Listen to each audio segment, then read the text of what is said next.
அனைவருக்கும் சுகமாக இருக்கிறீர்களா? இருப்பீர்கள், இருக்க வேண்டும்.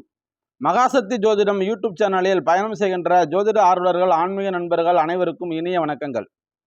இன்று நமது சேனலில் சூரிய பகவானை பற்றிய சில கருத்துக்களை கணித்து தொகுத்து வழங்குபவர் உங்கள் அபிமான ஜோதிடர் மதுரை மாவட்டம் தே. கல்லுப்பட்டி கணேசராஜா.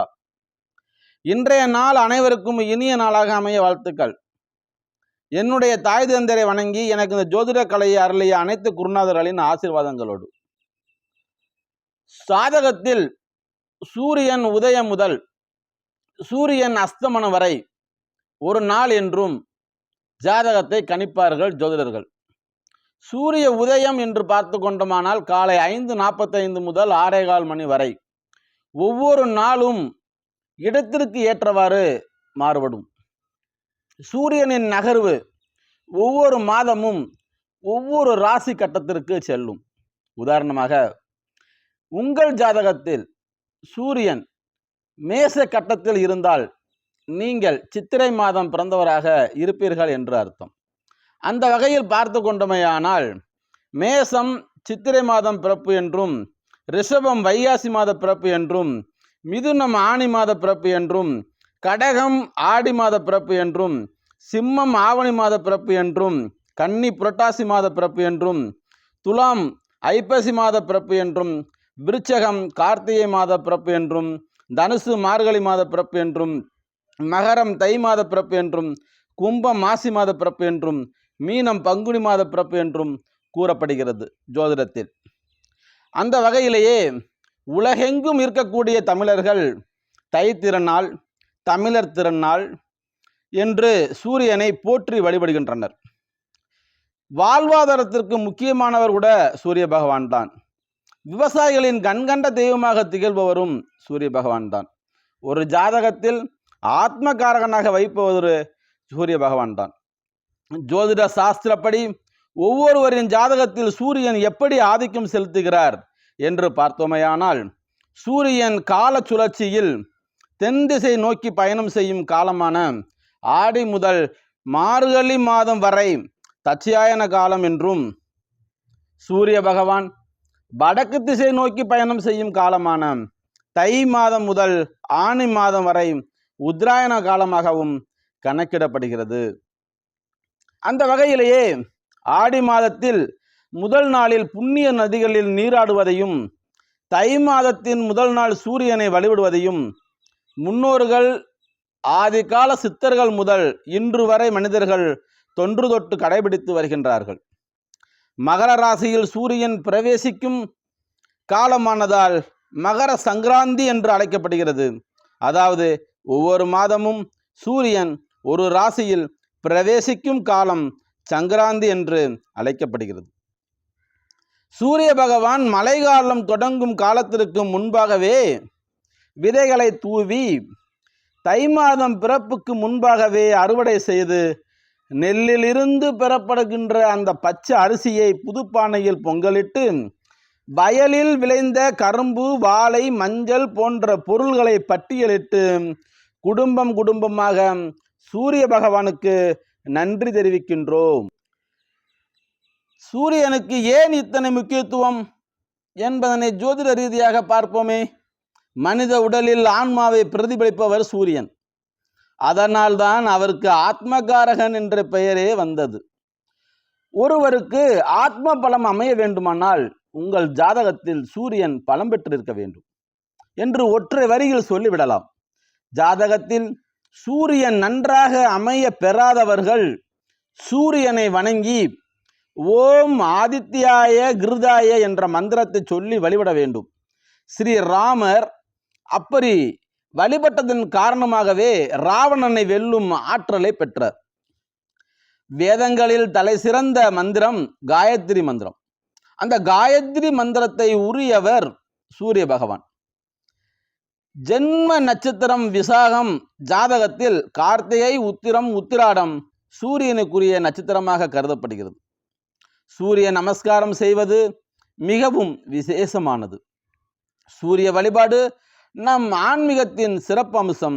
சூரிய வழிபாடு செய்வதால் ஆன்ம பலமும் ஆத்ம பலமும் உடல் வலிமையும் நமக்கு கிடைக்கும். சுயநிலை, சுய உயர்வு, செல்வாக்கு, கௌரவம், ஆற்றல், வீரம், பராக்கிரமம், இனிய தாம்பத்தியம், நன்னடத்தை, கண் உடல் உஷணம், ஒளி, அரசாங்க ஆதரவு ஆகியவற்றிற்கு முழு பொறுப்பாக இருப்பவரே சூரிய பகவான். சூரிய பகவானை சில ஜாதகங்களில் சில ஊர்களில் பலவிதமான பெயர்களை வைத்து எழுதி வைப்பார்கள். அந்த வகையிலேயே சூரிய பகவானுடைய வேறு பெயர்கள் என்னென்னலாம் இருக்கின்றது என்பதையெல்லாம் பார்ப்போம். கதிரவன், ரவி, பகலவன், ஞாயிறு, அருக்கன், அருணன், ஆதவன், ஆதித்யன், செங்கதிர், தினகரன், பிருத்தி, பாஸ்கரன், பிரபாகரன், திவாகரன் என்று பல பெயர்களும் இந்த சூரிய பகவானுக்கு உண்டு. சூரியனுக்கு சொந்த வீடு என்று எடுத்துக்கொண்டோமானால் சிம்மம், உச்ச வீடு என்று எடுத்துக்கொண்டோமானால் மேஷம், நீச்ச வீடு என்று எடுத்துக்கொண்டோமானால் துலாம். சூரிய பகவான் தகப்பனாரை குறிக்கக்கூடிய கிரகம். சூரியன் பலமாக ஜாதகத்தில் நின்றால் ஜாதகரின் தந்தைக்கு ஆயுள் நன்றாக இருக்கும் என்று கூறுவது உண்டு. சிம்மத்தில் ஆட்சி பெற்று இருந்தால் அல்லது மேசத்தில் உச்சம் பெற்று இருந்தால் ஜாதகர் அதிகாரம், ஆணவம், எதையும் எதிர்கொள்ளும் குணமுள்ளவராக இருப்பதுடன் மற்றவர்களை அரவணைத்து செல்பவராக இருப்பார். அரசியல் அதிகாரம், தலை சிறந்த நிர்வாகம், அரசியலில் தலைமை பதவி, முதல்வராகும் தகுதி, புகழ், செல்வாக்கு, கௌரவம் ஆகியவற்றுடன் இருக்கும் முக்கிய அரசியல் தலைவர்களின் ஜாதகங்களை உற்று நோக்கினால் அவர்களின் ஜாதகங்களில் சூரியன் மிக பலமாக இருப்பார். ஜாதகரின் கம்பீரமான தோற்றத்திற்கும் உடலில் உள்ள எலும்புகளின் தலைப்பகுதிக்கும் வலது கண்ணிற்கும் சூரியனே காரகம் பெறுகிறார். ஜாதகத்தில் சூரியன் பலமானாலும் ஒற்றை தலைவலி வரும் வாய்ப்பு உண்டு. பலகீனமானாலும் உடலில் புத்துணர்ச்சி குறைவாக இருக்கும். ஒருவரின் ஜாதகத்தில் சூரியன் 6, 8, 12 ஆகிய இடங்களில் மறைந்திருந்தாலும் நீச்சமாக இருந்தாலும் சூரியன் அந்த ஜாதகருக்கு பலவீனமாக இருக்கிறார் என்று அர்த்தம். சூரியன் பலவீனமாக இருக்கும் ஜாதகர்கள் பித்தளை வாளியில் நீர் நிரப்பி குளிப்பது நல்லது. பிளாஸ்டிக் பொருள்களை உபயோகிப்பதை தவிர்க்க வேண்டும். தினமும் காலையில் சூரிய நமஸ்காரம் செய்வது நல்லது. சூரியன் ஒவ்வொரு பாவகத்தில் நின்றால் என்னென்ன பலன்கள் என்பதனை பற்றி பார்ப்போம். சூரியன் லக்ன பாவத்தில் பலகீனமானால் கோயில்கள், மருத்துவமனைகள் ஆகிய இடங்களில் குடிநீர் வசதி செய்து கொடுப்பதன் மூலம் உங்களுடைய சூரியன் வலுப்பெற்று உங்களுக்கு மிக்க மகிழ்ச்சியை, சந்தோஷத்தையும் நல்ல எண்ணத்தையும் அருள் புரிவார். இந்த சூரிய பகவான் 2ஆம் பாவகம் என்ற தனஸ்தானத்தில் பலவீனமானால் நல்லெண்ணெயில் தேங்காயும் ஞாயிற்றுக்கிழமை கோயிலுக்கு கொடுக்கலாம். அதே மாதிரி 12 கட்டங்களுக்கும் சூரிய பகவான் பலகீனமானால் என்னென்ன மாதிரியான பரிகாரங்களை செய்வது நல்லது என்று பார்ப்போம். 3ஆம் பாவகத்தில் பலவீனமானால் நெற்றியில் சந்தனம் வைத்து தனிக்குடித்தனம் போகக்கூடாது. ஏழைகளுக்கு அன்னதானம் செய்வது மிகவும் சிறப்பு. அதே மாதிரி ஒருவருடைய ஜாதகத்தில் 4ஆம் பாவகத்தில் சூரியன் பலவீனமானால் பார்வை குறைந்தவர்களுக்கு கண்ணாடி வாங்கி கொடுப்பதும், கண் அறுவை சிகிச்சைக்கு இவர்களால் முடிந்த உதவிகளை செய்வதும், இவர்கள் மாமிச உணவை எடுத்துக்கொள்ளக்கூடாது. அதே நேரத்தில் 5ஆம் பாவகத்தில் இந்த சூரியன் பலவீனமானால் வாக்கு, நாணயம் தவறக்கூடாது. குரங்குகளுக்கு வாழைப்பழம், வெல்லம் கொடுப்பது நல்லது. அதுக்கடுத்து பார்த்தீங்கன்னா, இந்த பிரதோஷ காலங்களில் சிவபெருமானுக்கு சர்க்கரை பொங்கல் தானம் கொடுப்பது சிறப்பான ஒரு பரிகாரமாக திகழப்படுகிறது. 6ஆம் பாவகத்தில் சூரிய பகவான் பலவீனமானால் 7 வகையான தானியங்களை பறவைகளுக்கு உணவாக கொடுக்கலாம். 7ஆம் பாவகத்தில் சூரிய பகவான் பலவீனமானால் நண்பர்களிடம் விரோதம் பாராட்டு இருப்பதும், எருமை மாட்டுக்கு ஆகாரம் கொடுப்பதும், சிவப்பு சந்தனத்தை கோயிலுக்கு அபிஷேகத்துக்கு வாங்கி தருவதும் நல்ல பலன்களை கொடுக்கும். அதே நேரத்தில் இந்த ஆயுள் ஸ்தானம் என்று சொல்லக்கூடிய அந்த 8ஆம் பாவகத்தில் சூரியன் பலவீனமாக இருக்குமேயானால் நமது வீட்டின் வாசல் தெற்கு வாசலாக இருக்கக்கூடாது.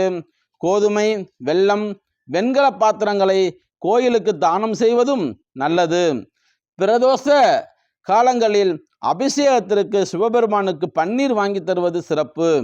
அதே நேரத்தில் இந்த 9ஆம் பாவகத்தில் பலவீனமானால் தந்தையை கவனித்துக் கொள்வது நல்லது. மற்றவர்களிடையும் எதையுமே இரவில் வாங்கக்கூடாது.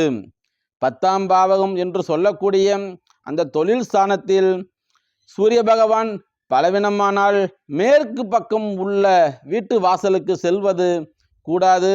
உங்களுடைய வீட்டு வாசலும் மேற்கு பக்கம் இருக்கக்கூடாது. நீங்கள் வாடகை வீட்டுக்கு சென்றாலும் அந்த வீடும் மேற்கு பக்கம் வாசல் இருக்கக்கூடாது. ஏழைகளுக்கு பொங்கல், தயிர் சாதம், அன்னதானம் செய்வது சிறப்பு. இந்த 11ஆம் பாவகம் என்று சொல்லக்கூடிய அந்த லாபஸ்தானத்தில் உங்களுடைய சூரிய பகவான் பலவீனமானால் குலதெய்வ வழிபாடு நல்லது. கோயில்களின் அபிஷேகத்திற்கு பால் வாங்கி தருவது நல்லது. 12ஆம் பாவகத்தில் அதாவது அயன சயன போகம் என்று சொல்லுவார்கள், விரயஸ்தானம் என்று சொல்லுவார்கள், வெளிநாடு என்று சொல்லுவார்கள். அந்த மாதிரி இருக்கக்கூடிய நபர்கள் கிழக்கு வாசல் சிறப்பை தரும். சில அஷ்டோத்திர பிரயாணம் செய்வதும் பித்ரு காரியங்களை விடாமல் செய்வதும் சிறப்பு. இவர்கள் எல்லாமே இந்த சூரிய பகவான் பலகீனமானவர்கள் எல்லாருமே வருடந்தோறும் ஒரு நாள் நமது தமிழ்நாட்டில் உள்ள ஆடுதுறையில் அமர்ந்துள்ள சூரியனார் கோயிலுக்கு சென்று வருவது, வழிபாடு செய்வதும் மிகுந்த சிறப்பையும், குடும்பத்தில் சந்தோஷத்தையும், வாழ்க்கையில் ஒரு ஏற்றத்தையும் கண்டிப்பாக சூரிய பகவான் அருள்வார் என்று சொல்லிக்கொண்டு, மகாசக்தி ஜோதிடம் யூடியூப் சேனலை சப்ஸ்கிரைப் செய்யாத ஆன்மீக நண்பர்கள், ஜோதிட ஆர்வலர்கள் மற்றும் மாணவர்கள் சப்ஸ்கிரைப் செய்து கொண்டு பக்கத்தில் இருக்கக்கூடிய பெல் பட்டனை அழுத்தி தொடர்ந்து ஆதரவு கொடுத்து குருவருளும் திருவருளும் பெற்றிட வேண்டுமாய் கேட்டுக்கொண்டு விடைபெறுகிறேன். நன்றி. வாழ்க வளமுடன்.